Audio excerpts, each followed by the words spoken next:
pongo inmediatamente a Sibel también, que ha tenido la muy buena disposición siempre con nosotros de aceptar nuestra invitación y de esperarnos este ratito. Sibel, te pido 1.000.000 de disculpas por el atraso. Es un tema interesante y es un tema que tiene tantas aristas, esto de cuánto está incidiendo en nuestras relaciones sociales, económicas, también en los mercados y políticas, la narcocultura, que ciertamente parece inagotable el tema. Te mando un abrazo, Sibel, y te agradezco muchísimo que estés con nosotros el día de hoy. Hola Fernando, ¿cómo estás? No, el gusto es mío. Más bien, muchas gracias por la invitación. Querida Sibel, terminábamos hablando con Andrés de la política y de cuánto se han difuminado las fronteras entre el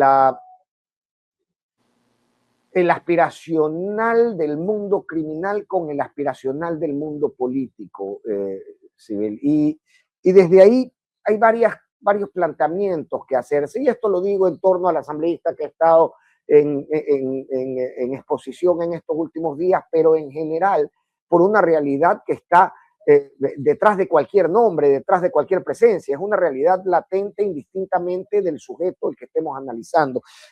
¿Cómo lo estás leyendo tú desde estas últimas noticias y de estas últimas exposiciones, tanto de personas como de situaciones que están bastante más cerca de los círculos sociales, urbanos, económicos y políticos más altos? A ver, yo creo que en general, no solamente este aspiracional con relación a lo político, yo te diría a lo social, ¿no?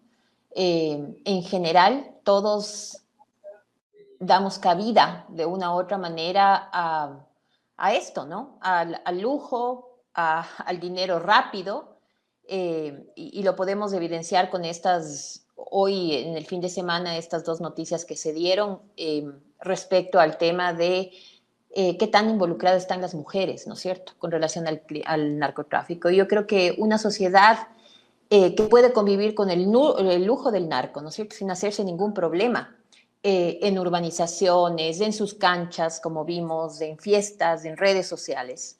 Entonces, si podemos tolerar este tipo de cosas, el crimen organizado no es el único problema, ¿no? Más bien, ahí tenemos que analizarnos como sociedad, ¿no? Hasta qué punto hemos normalizado al lujo, al prestigio, al poder, a la plata, venga de donde venga, a la belleza incluida, ¿no es cierto?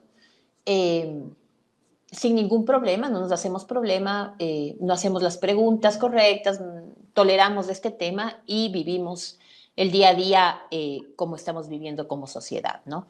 Sin cuestionarnos mucho de dónde viene ese dinero, ¿no? El poder, la plata, el prestigio. ¿Cuáles son las preguntas correctas entonces, Sibel? Porque creo que eso también está bueno planteárselo. Hoy por hoy, en esta realidad que nos desborda y en esta mimetización de los mercados legales y el dinero ilegal, ¿dónde están las preguntas? ¿Cómo encontrarlas?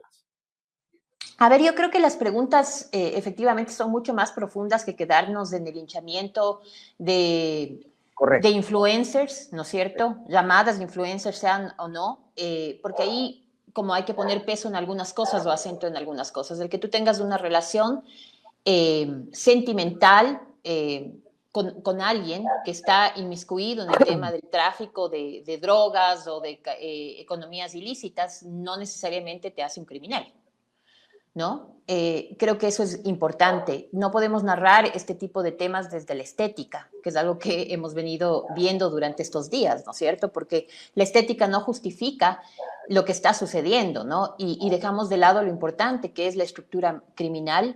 Es decir, las preguntas correctas serían quién manda, ¿no? ¿Quiénes son los que reclutan? ¿Quién se beneficia?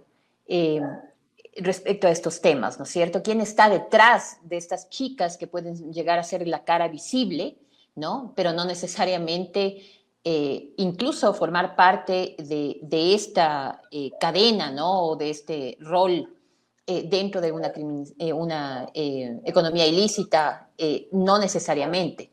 Pero por otro lado también analizar algo que me parece interesante. En estos días yo había puesto un post al respecto, y es que hay que analizar el papel de las mujeres dentro de estas economías ilícitas, ¿no? Que puede ser un rol pasivo o puede también ser un rol activo, ¿no? Todo va a depender de hasta dónde quieran llegar, si es que hay coerción o no. Y entonces dejar de lado, por ejemplo, este análisis desde una perspectiva de género hace que no lleguemos a entender lo que está sucediendo dentro de estas economías criminales.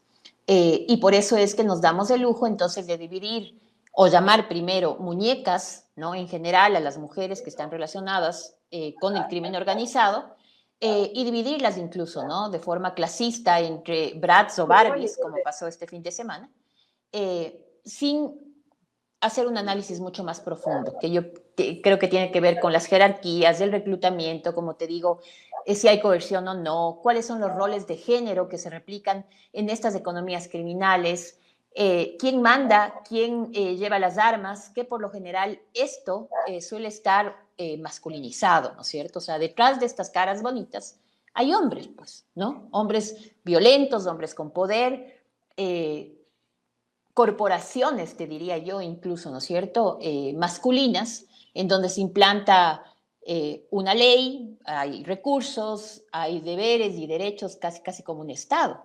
Y eso de eso no estamos hablando, ¿no? Claro, claro, claro. Ahora, esa frontera que propones también es muy difícil, ¿no? Está muy difuminada. Lo conversábamos hace unos minutos con Andrés y decíamos, bueno, ¿hasta dónde hay una... ¿Hasta dónde estas chicas son víctimas de una lógica que al final termina objetivizando su cuerpo como un accesorio de esta estética narcodelictiva? Y hasta dónde están conscientes de que esta lógica de la búsqueda de la promoción del éxito personal, ¿no? Mírame, yo soy una empresaria, mírame, yo tengo mi spa, mírame, yo tengo mi salón, mírame, yo he conseguido viajar a Dubái 4 veces al año poniendo uñas, afecta, influye y contribuye a estas lógicas que tanto daño están haciendo en este momento. ¿Cómo identificar esa frontera civil? ¿Cómo identificarlo no solamente desde lo social, sino también en tu lógica desde lo jurídico? ¿Hasta dónde hay una participación real de estas chicas que, claro, son por una parte víctimas de una lógica que las objetiviza, pero por otro lado también disfrutan de las mieles de este poder? Ahí yo te diría que lo que primero debemos hacer y que no se ha hecho, yo te diría en Latinoamérica y en Ecuador menos, es un estudio, ¿no? Investigación más cualitativa que cuantitativa frente a este fenómeno, ¿no? Me refiero a economías ilícitas, crimen organizado en general, narcotráfico en particular, trata con fines de explotación sexual, entre otros flagelos. ¿Y por qué? Porque lo que nosotros podemos ver, y ya digamos en redes sociales se ve lo mejor, ¿no? De lo que es ser un influencer, entre comillas, ¿no es cierto? Estos contactos de lujo, parejas poderosas, viajes, cirugías, ¿no? Todo esto que de alguna manera lo promocionan y se ve bonito. Pero si tú haces un análisis mucho más profundo, seguramente vamos a encontrar otras cosas que no son tan bonitas, ¿no? O sea, ¿hasta qué punto estas mujeres que se enrolan, a veces hasta con capacidad de agencia, como tú bien comentas, ¿no es cierto? Uh-huh. Las mujeres, por ejemplo, que tienen medios suficientes, a veces su enrolamiento no es necesariamente por económico, sino por poder, ¿no? Por otro lado, hay mujeres de clase media que sí buscan un ascenso social, pero saben que a través de estos estereotipos pueden ganar, ¿no es cierto? Y manejarse o tener algún espacio en la parte ilícita, ¿no? Con estos negocios ilícitos. Pero hay otras mujeres, como mujeres, digamos, con muchas necesidades socioeconómicas, que en este país hay muchas, ¿no es cierto?, que no tienen otro fin que incluso terminan enrolándose en estas economías ilícitas y ocupando el peor de los espacios, ¿no? Mulas, traficantes de menudeo, ese tipo de cosas. Entonces, primero debemos conocer qué papel ocupan, ¿no es cierto? También deberíamos descartar si es que esto, por más bonito que se vea, no es una trata con fines de explotación sexual, no es una fachada para poder, no sé, dar paso o posibilitar a lavar dinero, ¿no? Legalmente, como se me vienen muchos temas, ¿no es cierto? Este lavado de activos, testaferrismo, una serie de cosas. Pero nada de esto sabemos y no podemos saber si además nos quedamos en este chisme, ¿no? Entonces yo veo un montón de mensajes donde sacan estas fotos, pero no nos vamos realmente al contenido, a esa estructura criminal, a saber qué participación tienen, cuál es su grado de participación. Y lo que preocupa ahí, que coincido contigo, es qué están creando a través de estas llamadas influencers empoderadas que te venden una idea de que todo es fácil y que tú poniendo uñas puedes irte a Dubái, ¿no es cierto?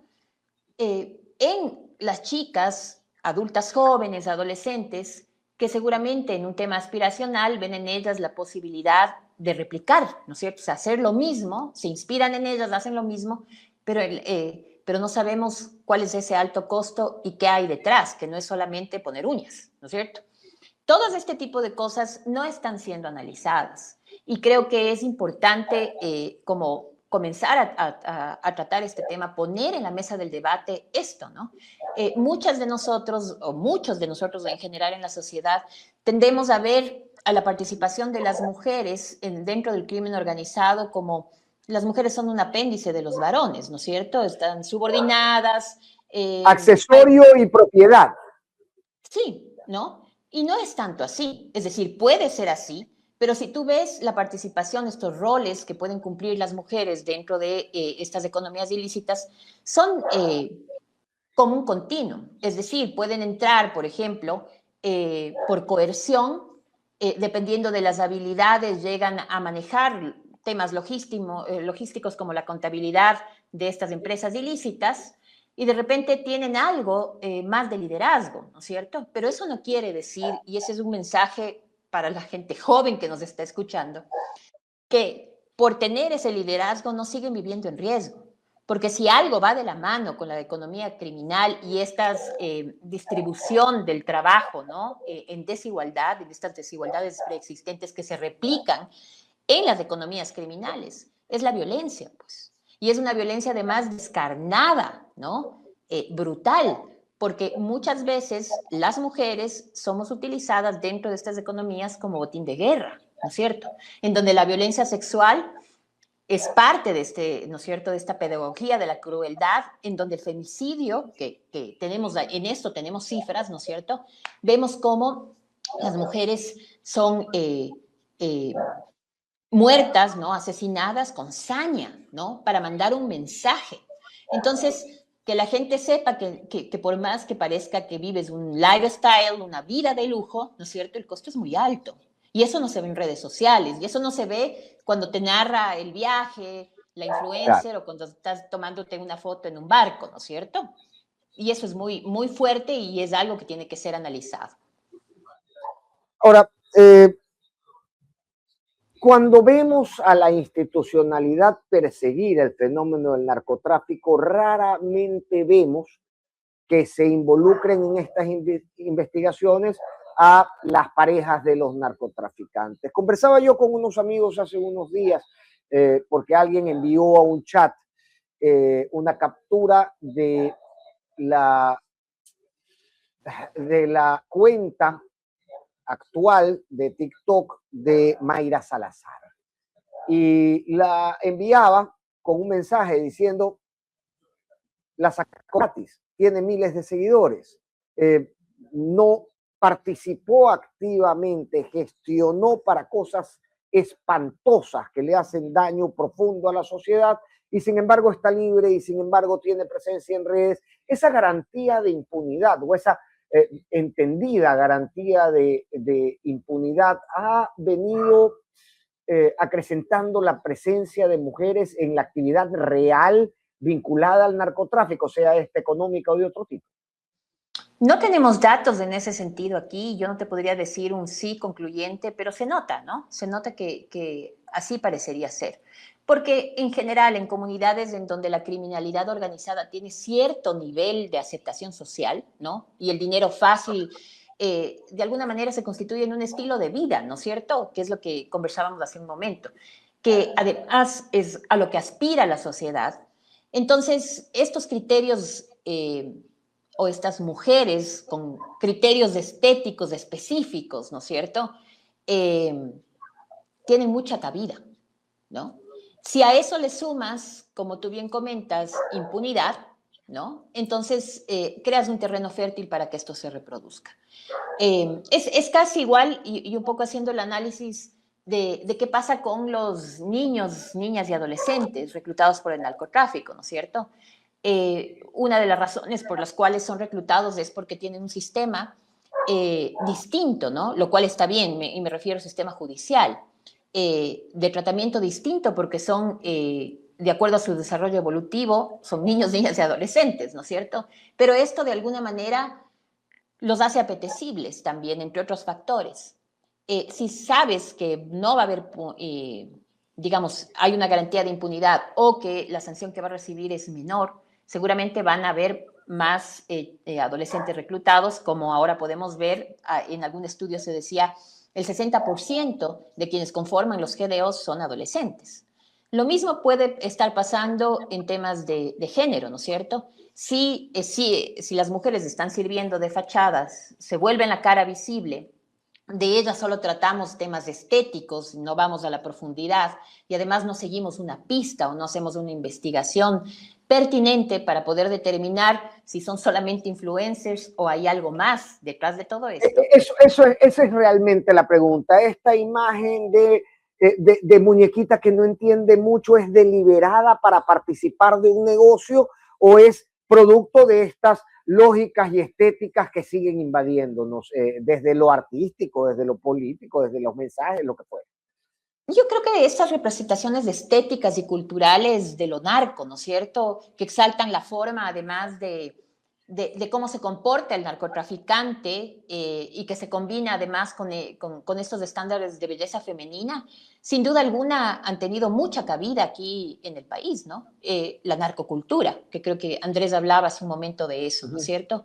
Y efectivamente, no podríamos decir que en este análisis como pueden haber víctimas, ¿no es cierto?, en este continuum, dependiendo de los roles que manejan las mujeres, que no saben o que se ven coercionadas a formar parte de economía ilícita, y te pongo un ejemplo, estás en un territorio específicamente violento, ¿no es cierto?, en donde las mujeres no tienen opción, ¿no? Y de repente son coercionadas para cometer delitos, versus una mujer que con capacidad de agencia, es decir, con conocimiento y racionalidad, decide formar parte de este tema, ¿no? Y puedes, como con esto, manejarte en este tipo de roles. Entonces, yo te diría, hay mujeres que en efecto son coercionadas emocionalmente y que no llegan a saber cuando se enrolan con una persona, ¿no es cierto?, que forma parte del narco, y para cuando se dan cuenta es muy complicado y no pueden salir de este tema, como hay mujeres que deciden formar parte, ¿no?, de este tema con todo el conocimiento. Entonces, no es blanco, no es negro, ¿no es cierto? Aquí hay matices que deben ser investigados. Y eso es algo que nos falta. Por eso te diría, parecería ser que sí, pero esto es mucho más allá, porque yo me pregunto, ¿qué pasa si este grupo de influencers, que hoy están sonando mucho, su imagen, ¿no? Está por ahí, realmente comienzas a escarbar y te das cuenta que no solamente tienen una relación afectiva con alguien que forma parte de estas economías criminales, sino que también están siendo obligadas a trata de fines de explotación sexual, o son reclutadoras, ¿no? O sea, realmente hay que hablar con claridad, esto puede pasar, pero si no se investiga y todo se queda a medias y lo único que hablamos es de la estética o de la narcocultura, nos quedamos cortos, ¿no? Me pregunto también si esas labores o la asignación de esas labores o esos roles tiene que ver con una lógica estética. Es decir, si eres una mujer empobrecida que no responde a ciertas estéticas hegemónicas, estás para mula, no estás para princesita. Discúlpame los términos, ¿no? Pero quiero graficar esto que te estoy diciendo. La estética responde a la asignación de roles. Totalmente, totalmente. La estética o la belleza es indulgencia, además, ¿no? En la sociedad, y eso también hay que analizarlo. La plata es silencio, la belleza es indulgencia. Y de repente, en este fin de semana que podemos ver, por un lado, que hubo mujeres, 4, que fueron, digamos, aprendidas, detenidas por que cobraban vacunas, por extorsión, por poner explosivos, ¿no es cierto?, en ciertos lugares, a las que se les denominó muñecas Bratz, y por el otro lado tenemos a estas otras influencers, ¿no es cierto?, a las que se les dice muñeca de la mafia, porque estamos inspirándonos además en estas novelas narco, ¿no es cierto?, en donde todas estas mujeres son voluptuosas y tienen esto de estándares femeninos, ¿no?, que dentro del la narcocultura son muy apreciados. Y tienes estas dos visiones. Y entonces, de repente, a las muñecas Bratz se les ridiculiza, humilla, caricaturiza, y a las mujeres de la mafia, o las muñecas de las mafias, los ves como Barbies, incluso pueden causar inspiración más que condena. Entonces, más allá del patriarcado, tenemos que hablar también del clasismo, ¿no? Respecto a este tema, en donde seguramente estas mujeres, que además sirven de algunas cosas, ¿no?, entre ellos de puente relacional para abrir caminos, ¿no?, para hacer fachadas, trofeo, pero también de estos puentes relacionales, hacen muy bien su trabajo y nadie se pregunta siquiera qué están haciendo, de dónde obtienen la plata, ¿no es cierto?, qué relaciones tienen. Incluso pueden llegar a la televisión, cumplen roles, ¿no?, lo hemos visto. En cambio, las otras, que puede ser incluso que sea por necesidad, como te digo, coerción económica, de todo tipo, ¿no? De repente, porque no son tan bellas como las otras, ¿no? Entonces, con ellas sí todo el peso de la ley. Hablaba Andrés Williams también, para terminar, querida Sibel, del rol de las masculinidades y de cómo están entendidas desde la violencia asociada a esta participación económica cada vez más presente, más activa.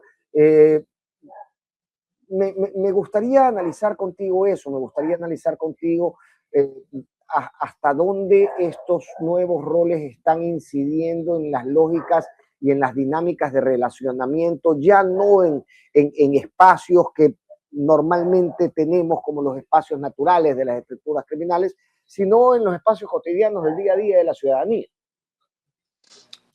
O sea, eso es supremamente importante, por eso es que hay que hablar de qué rol, o más bien, que hay que reconocer que el patriarcado organiza el crimen, ¿no es cierto? ¿Y por qué? Porque el crimen organizado es una economía de poder y el género basa el poder en una sociedad. Entonces, pensar que las desigualdades preexistentes con las que vivimos nosotros, ¿no es cierto?, que nos obliga a analizar edad, género, territorio, clase, ¿no?, para poder entender todo este fenómeno, está aislado de la criminalidad, ¿no? Lo que sucede dentro del crimen organizado es que este modelo patriarcal es replicado y además con mucha más violencia, ¿no? Entonces, por eso es que es importante hablar de jerarquías, de roles, del papel que tienen hombres y mujeres. Y si bien es cierto que cuando hablas de esto se entiende que hay frente a este, o dentro de este crimen organizado, el papel del hombre es de dominación, violento, ¿no es cierto? Y el papel de la mujer llega a ser de sumisión, replicando lo que se vive en la sociedad, no es menos cierto que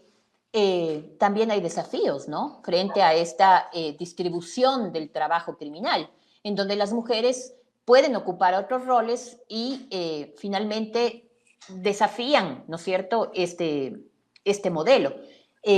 No obstante, el mismo está replicado dentro digamos, de estas economías criminales y es muy duro, ¿no? Es muy duro para las mujeres de abrirse espacio. Y al final, yo lo que te diría es que por el hecho de que quizá tengan algo más de dependencia o puedan ocupar niveles de liderazgo dentro de la organización, no se disminuye el riesgo con el que viven, tanto mujeres que se encuentran dentro de la organización como fuera de ella, ¿no es cierto? Y por eso es que me refería al hecho de que la violencia o la pedagogía criminal es muy fuerte, es muy violenta, ¿no? Y ahí ves femicidios, ¿no? Que hoy, lastimosamente, los femicidios en crimen organizado incluso sobrepasan los femicidios íntimos, y ves mucha violencia, mucha hazaña, ¿no? Mujeres desmembradas en la vía pública, asesinadas, con mucha violencia. Entonces, ahí tú ves claramente cómo se replican estos roles y yo te diría se exacerba la violencia también, ¿no? Ujú, ujú. El término pedagogía criminal para ejemplificar estos que son castigos que llevan un mensaje. Me llama la atención, Sibel. Todo lo que vemos en materia de criminalidad hoy son mensajes, son deliberados mensajes a otras personas para decir, ok, si actúas de determinada manera, este es tu destino. No te diría que todo, porque los grupos de delincuencia organizada también en algún momento no es que viven todo el tiempo con violencia, ¿no? Y de hecho tampoco es que vamos a ver a los grupos organizados eh, dentro del territorio viviendo o imponiendo fuertemente la violencia porque todo el mundo quisiera desplazarse, ¿no es cierto? Y al Claro. contrario, vemos que hay muchos territorios en que siguen conviviendo porque si algo ha entendido muy bien digamos, el crimen organizado es la situación que vive el país y los territorios del país en donde el Estado no llega, ¿no es cierto? Pero por lo general, este tipo de mensajes en donde se utilizan las mujeres, ya sea como botín sexual o como ya en su máxima expresión de la violencia, el femicidio, sí tienden a ser mensajes en donde se utiliza a la mujer no de manera individual, sino como una categoría, ¿no? General, es decir, a todas las mujeres, ¿no es cierto? Esto es lo que puede pasar. Y con relación a los grupos organizados, a los varones, desde esto es lo que te podemos hacer. Ahí sí, a tu esposa, a tu pareja, ¿no es cierto? Ten en cuenta o ten cuidado. Pero el nivel de violencia que vivimos en el país, sí, nos hace pensar lo que tú efectivamente comentas, ¿no es cierto? Parecería ser que vivimos metidos en un sinfín de violencia, ¿no? Esto no tiene fin, es muy crudo, es muy cruel y se pueden llegar a ser mensajes cuando se reorganizan estos grupos organizados, de delincuencia organizada. Finalmente, Sibel, y para despedir la entrevista, ¿tienes conocimiento de cómo se ha procesado judicialmente la participación de mujeres, de parejas, de narcotraficantes en experiencias como Colombia o México? Sabes que no hay mucha investigación al respecto, de hecho, una investigación hecha aquí toma en cuenta sentencias, ¿sí? Sentencias con relación a femicidios, más que a la participación activa, protagónica de las mujeres, sean como víctimas o victimarias, ¿no? Sujetos de criminalidad.